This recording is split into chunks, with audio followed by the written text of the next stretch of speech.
History was never written by the strongest men. That is the first lie you must unlearn if you want to stop losing in silence. From childhood, most men are conditioned to believe that power belongs to those who are bigger, louder, richer, or more aggressive. We are taught directly and indirectly that dominance comes from force, that success comes from pushing harder, and that respect comes from being seen as intimidating.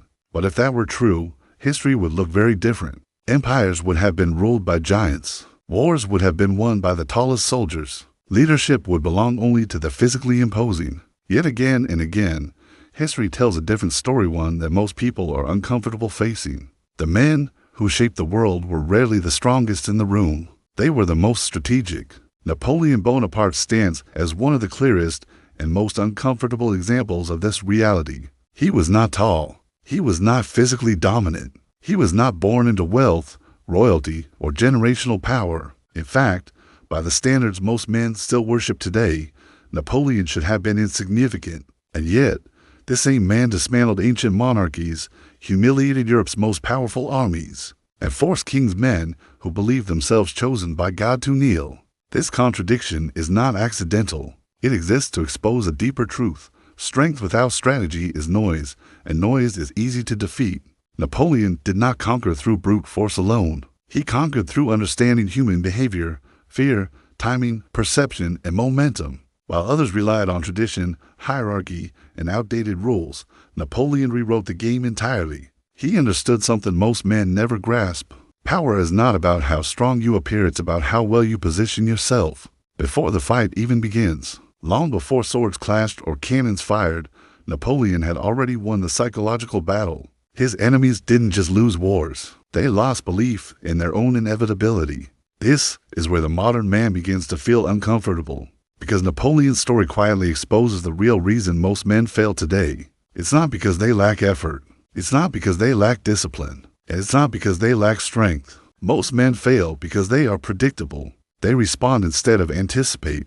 They reveal instead of conceal. They react emotionally instead of thinking strategically. They live their lives one situation at a time, constantly responding to pressure, stress, rejection, disrespect, and setbacks without ever stepping back to see the larger board. Predictability is weakness in disguise. Weak men announce their intentions. They tell the world what they're going to do before they do it. They seek validation before results. They mistake attention for power and noise for influence. Napoleon did the opposite. He often appeared disorganized when he was calculated, weak when he was preparing, and passive when he was setting traps. He allowed enemies to underestimate him because he understood that arrogance blinds faster than ignorance. When people believe you are no threat, they stop guarding themselves. That is when they are most vulnerable. Most men today are obsessed with appearing strong. They want to look confident, dominant, successful, and feared even when they are none of those things internally. This obsession creates fragility. The moment their image is challenged, they react emotionally. They lash out. They over-explain. They defend themselves. Napoleon understood that true strength does not need to be advertised. Real power moves quietly. It waits. It observes. And when it strikes decisively. This is why the hook of this message matters. Because if your life feels like an uphill battle, if you feel like you're constantly working harder than others but getting less in return, it's not because life is unfair, and it's not because you're unlucky. It's because you're fighting without a strategy. Effort without direction is wasted energy. Motion without intention is distraction. Napoleon didn't just fight harder than his enemies. He fought smarter. He chose where to fight, when to fight, and when not to fight at all. He understood that not every battle deserves your energy and that choosing the wrong battlefield is the fastest way to lose. Modern men are constantly exhausted because they fight everything. Every insult, every setback, every opinion, every comparison. They burn energy proving themselves instead of positioning themselves. Napoleon conserved his strength. He let others exhaust themselves while he waited for the moment that mattered. This patience was not weakness, it was discipline. And discipline, when paired with strategy, becomes dominance. Another reason Napoleon terrifies conventional thinking is because he exposes the myth of fairness. Most men secretly believe that if they are honest, hardworking, and patient, the world will eventually reward them. Napoleon knew better. The world does not reward fairness, it rewards leverage. It rewards those who understand timing, momentum, and psychology. Napoleon didn't ask for permission. He didn't wait for approval. He didn't hope things would work out. He created conditions where outcomes became inevitable. This is where most men get stuck. They wait. They wait for confidence. They wait for clarity. They wait for the perfect moment. They wait until they feel ready. Napoleon acted while others hesitated. He moved while others debated. He understood that clarity is not something you wait for, it's something you create through action. In chaos, the man who decides fastest becomes the leader, not because he's always right, but because movement itself creates advantage. If you study Napoleon closely, you realize he wasn't just fighting armies, he was fighting human nature. He knew fear spreads faster than truth. He knew morale collapses before structures fall. He knew that when people believe defeat is inevitable, they stop resisting. This is why he focused so heavily on speed, surprise, and unpredictability. His enemies were often defeated mentally before the first engagement even began. And this is the part most men avoid hearing. Life is a psychological game, long before it is a physical one. Your outcomes are shaped by how others perceive you, how you perceive yourself, and how well you control your reactions. Weak men are controlled by their emotions. Strategic men use emotions as data, not commands. Napoleon felt fear, doubt, and pressure like any other man, but he never allowed them to dictate his decisions. Most men today are ruled by impulse. They speak when they should stay silent. They act when they should wait. They wait when they should act. They confuse urgency with importance and comfort with safety. Napoleon inverted this. He chose discomfort when it created advantage and avoided unnecessary conflict. When it drained resources, every move had a purpose. Every decision served a larger objective. This hook is not about glorifying war or domination over others. It's about exposing the invisible rules that already govern your life. Whether you acknowledge them or not, you are already playing a game. The only question is whether you are conscious of it. If you don't choose a strategy, you inherit one. If you don't position yourself, you are positioned by others. If you don't control your reactions, someone else will. Napoleon's life forces an uncomfortable realization: most men are not losing because they are incapable, they are losing because they are unconscious. They drift, they react, they follow scripts written by society, family, fear, and habit. Strategy begins the moment you stop drifting and start deciding. It begins when you realize that silence can be more powerful than speech, patience more dangerous than aggression, and preparation more decisive than effort. As this journey begins, the purpose is not to turn you into a tyrant or a manipulator. It is to turn you into a man who cannot be easily outplayed.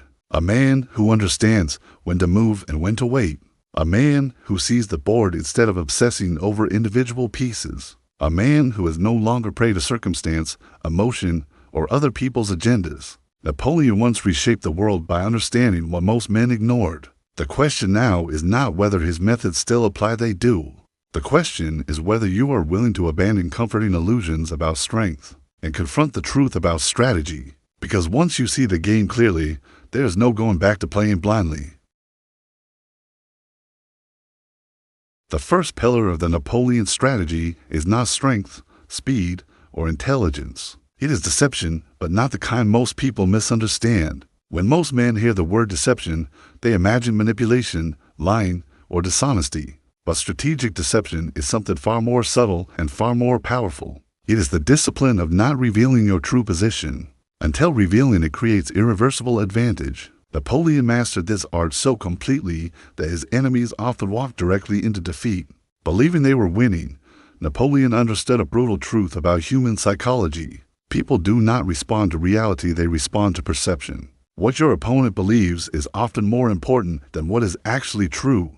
Armies don't collapse when they are defeated. They collapse when they believe defeat is inevitable. Markets don't crash when numbers change. They crash when confidence disappears. Individuals don't lose power when they lack ability. They lose power when they expose themselves to early. This is where weak men betray themselves. Weak men feel an overwhelming need to look powerful. They speak loudly. They boast. They announce their plans. They telegraph their emotions. They want others to know what they're capable of before they've actually proven it. This behavior is driven by insecurity, not confidence. When a man seeks validation, he surrenders leverage. The moment you show your hand, you give others time to prepare against you.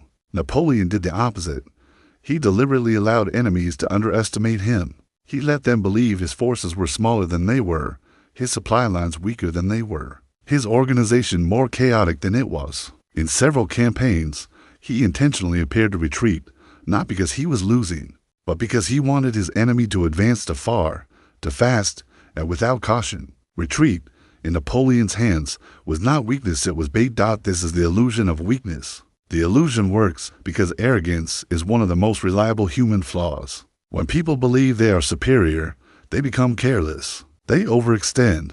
They ignore warning signs. They stop listening. Napoleon counted on this. He knew that if he could convince his enemy that victory was already within reach, they would abandon discipline in favor of enthusiasm. And enthusiasm without structure collapses under pressure. Most men today never use this advantage because they are emotionally impatient. They want immediate recognition. They want others to know they're smart, capable, dangerous, or ambitious. But in doing so, they sabotage themselves. When you announce your ambitions, people don't applaud, they assess. They calculate.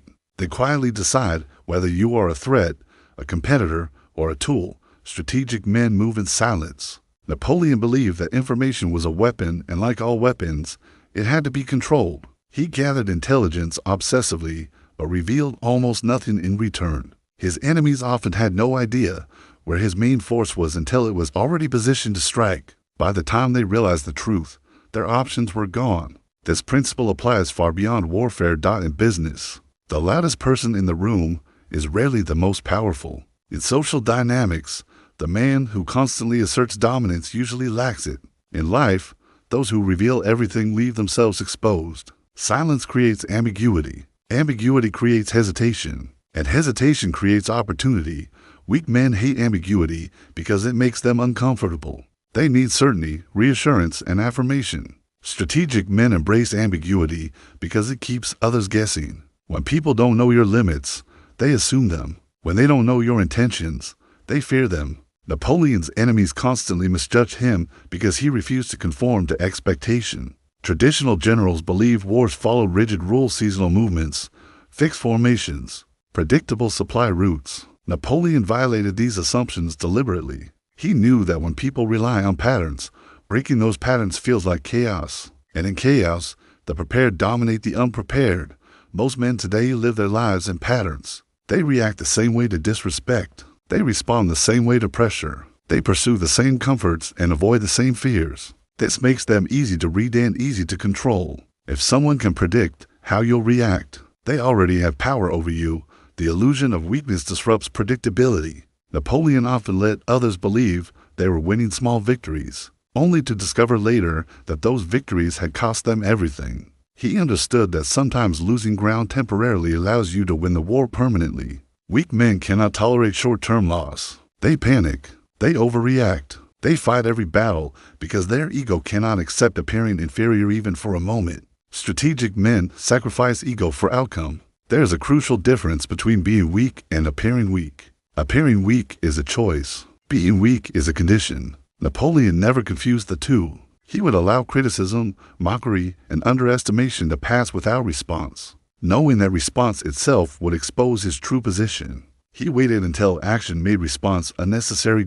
In modern life, this means not defending yourself against every accusation, not explaining yourself to every skeptic, and not proving yourself to people who have no authority over your future. The moment you feel the urge to explain, ask yourself, am I protecting my ego or my objective? Napoleon always protected the objective. Another reason the illusion of weakness is so powerful is that it conserves energy. Every reaction costs you something: time, focus, emotional control. Weak men burn energy constantly reacting to external stimuli. Strategic men let others burn themselves out. Napoleon often allowed opponents to march long distances, deplete supplies, and exhaust morale while he remained mobile, rested, and informed.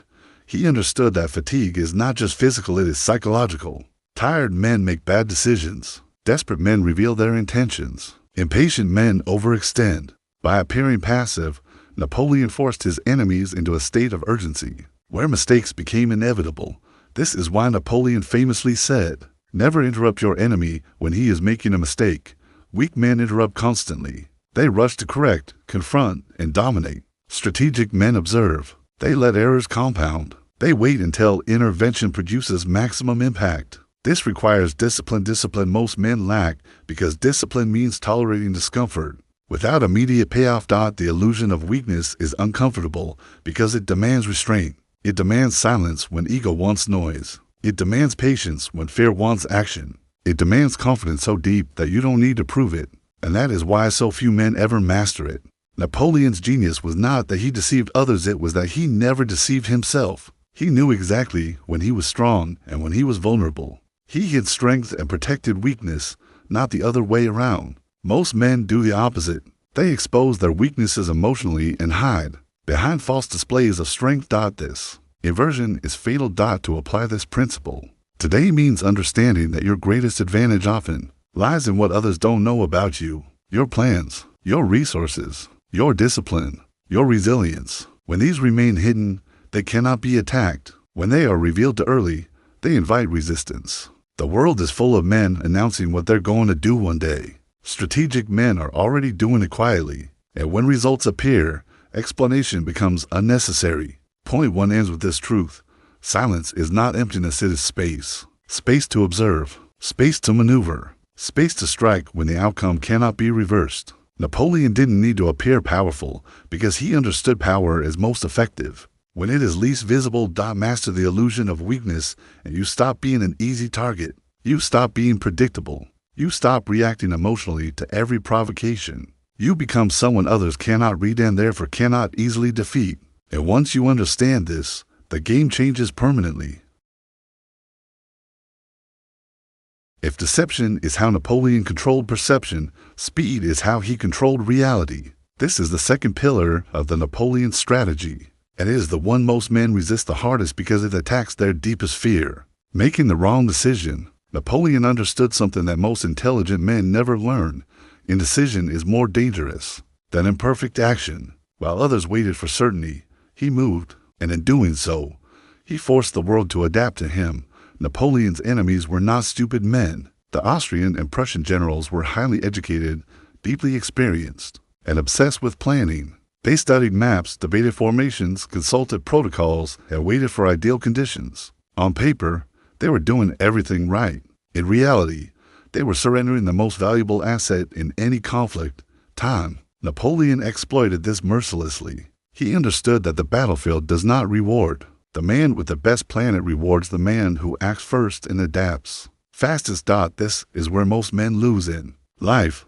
Weak men worship perfection because it gives them an excuse to delay. They convince themselves that they're preparing, analyzing, or waiting for the right moment, when in truth, they are avoiding responsibility. Perfectionism is not discipline, it is disguised fear. Fear of being judged, fear of failing publicly, fear of committing to a direction that might be wrong. Napoleon had no patience for this mindset. He knew that waiting for perfect information guarantees one thing: someone else will move first. And the man who moves first defines the rules. Napoleon believed momentum was more powerful than accuracy. A good decision executed immediately creates leverage. A perfect decision executed late creates regret. Speed compresses the enemy's thinking time. It forces mistakes. It creates chaos. And chaos favors the man who is already in motion. Napoleon didn't need every detail, he needed direction. Once movement began, clarity followed.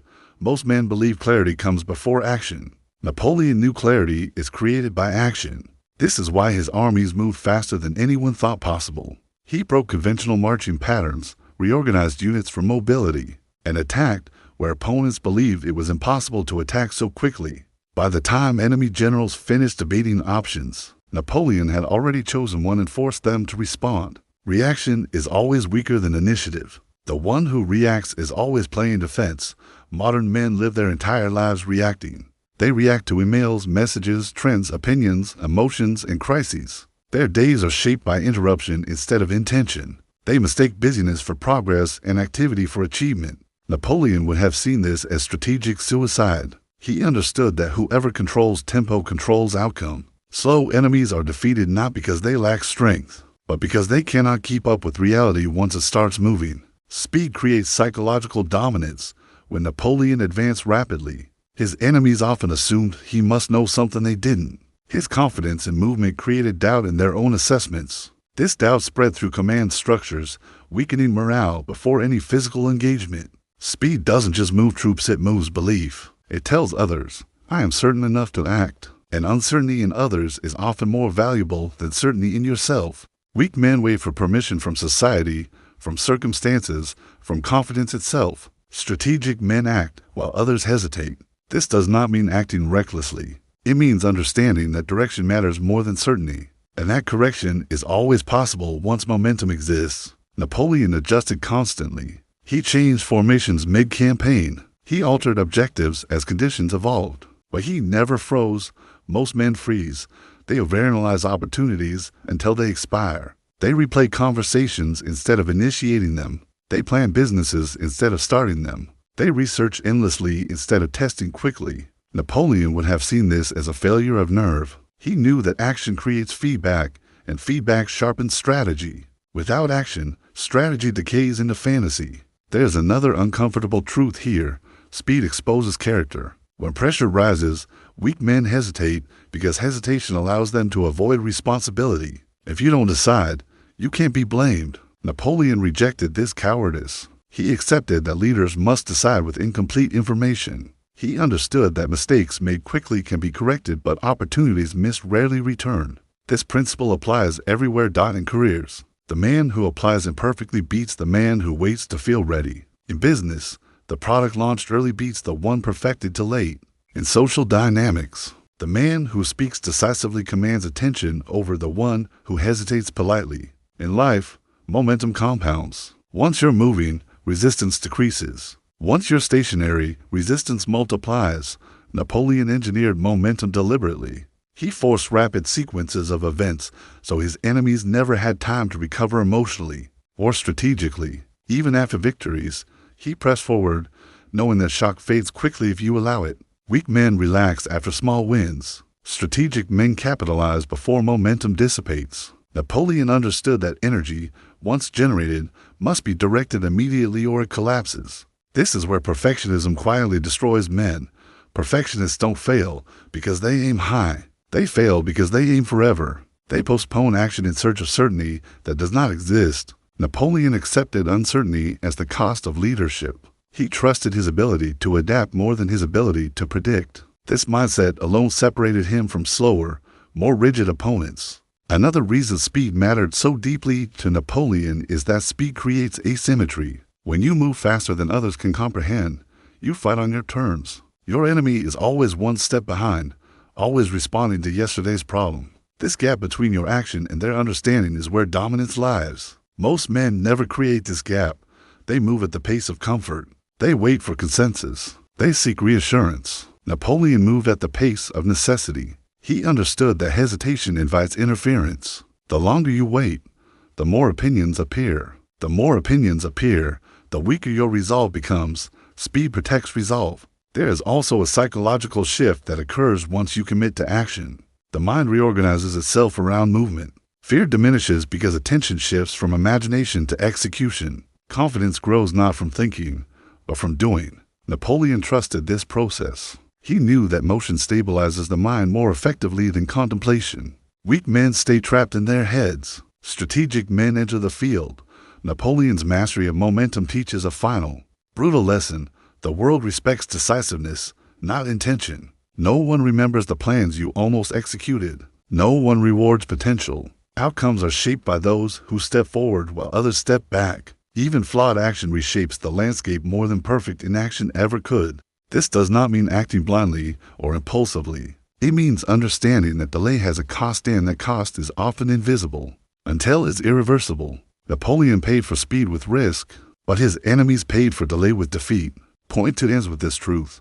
When chaos is present and chaos is always present, the man who decides fastest becomes the leader. Not because he is always correct, but because leadership itself is momentum. Once you move, others must respond. Master speed over perfection. And you stop waiting for life to happen. You stop being paralyzed by options. You stop losing opportunities to hesitation. You become the one who creates pressure instead of absorbing it. And once momentum is on your side, even stronger opponents begin to fall behind. In the end, Napoleon's greatest weapon was never his army, his tactics, or his speed. It was inevitability. By the time His enemies realized what was happening. The outcome already felt decided, not because they had lost every battle, but because they had lost belief in their ability to win. This is the highest form of dominance, when resistance collapses before force is even required. Napoleon didn't just defeat armies. He defeated the will behind them. This is the part most men miss. They believe success is about effort, intelligence, or luck. But success is first psychological. It begins in the mind, yours and everyone else's. Weak men seek approval, reassurance, and validation. They want to be liked before they are effective. They want permission before they move. Strategic men don't demand attention. They command it through results. They don't argue for respect. They make disrespect irrelevant. Napoleon achieved this by mastering the things most men avoid: restraint and decisiveness. He knew when to remain silent and let others underestimate him. And he knew when to move so fast that opposition had no time to organize. He balanced patience with aggression, deception with momentum. Most men lean too far in one direction. They either rush without thought or think without ever acting. Napoleon stood in the center, controlling both. This balance is what turns chaos into advantage. When you stop reacting emotionally to every provocation, you reclaim control. When you stop announcing your plans and start executing quietly, you remove interference. When you stop waiting for perfect conditions and begin acting decisively, you generate momentum. And once momentum exists, the world starts adjusting to you. This is where inevitability is born. Inevitability is not arrogance. It is alignment. It is when your actions, timing, and discipline are so consistent that outcomes begin to feel predictable to everyone else. People sense it. Opportunities move toward it. Resistance weakens against it. Not because you are loud or threatening, but because you are focused, composed, and relentless. Weak men hope life improves. Strategic men engineer outcomes. As this journey continues, the real question is no longer about Napoleon. It's about you. Are you living reactively, letting circumstances dictate your moves? Or are you positioning yourself quietly, patiently, and decisively? Are you fighting every battle out of ego, or choosing only the ones that shape the war? Are you waiting to feel ready, or are you ready because you've already started moving? The world does not reward potential. It rewards execution. It rewards those who understand that silence can be a weapon, speed can be a shield, and discipline can become destiny. The era of being outsmarted does not end because you become stronger. It ends because you become strategic. And once you do, the game is never the same again.